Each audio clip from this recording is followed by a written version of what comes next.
And my answer is always the same, which is they never lied. They didn't tell you it's a magical place to work where it's all kumbaya and we all we all hang out with unicorns every day. It's really amazing.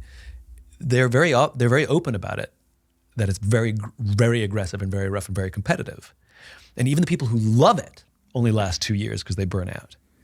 And so because they don't lie, you know what you're going to get if you go work there. And if you like that kind of culture, then go work there. If you don't like that kind of culture, then don't work there. But don't take the job and then say, I didn't know, because you did.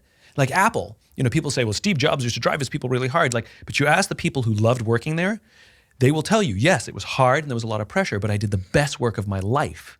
And I'm glad I worked there because I never would have been able to work to that standard if I didn't work at Apple back in the day, right? So the important thing is that companies are honest about the kinds of cultures that they have, right? It's the lying. It's the, look how everything's kumbaya. And look, no culture is perfect. Even good ones have problems and even bad ones have advantages, right? But I think it's about managing expectations. And I think it's okay for somebody to say of themselves, look, I'm not a careerist. I am okay with the fact that I will never be an owner or a senior manager. I want to be paid fairly. I want to do decent work, but I want work to fit neatly in my life and not overwhelm it.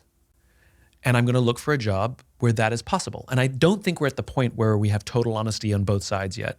I hope we can get to the point, because there's still stigma, because the older generations like you and me are looking at, if somebody were to say to us, I only want to work 40 hours, I'm willing to push my boundaries occasionally, but really this is just to, we would be like, well, you're not working here.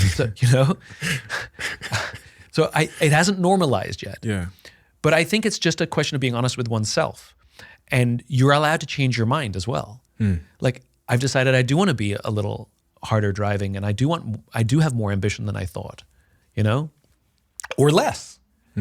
But I think it's just about honesty. And this point of view is as true in personal relationships as it is in our professional relationships. So I had a conversation with somebody recently that I found absolutely fascinating.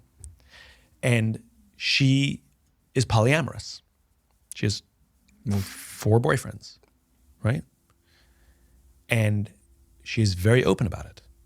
And one of the things that she explains is you have to be very honest with everybody so that everybody knows what the deal is. I think what a lot of people do is they're dating somebody, it's new, it's casual, and they're dating somebody else that's new and casual, but they don't tell them about each other. So they both think that they're more special than they are,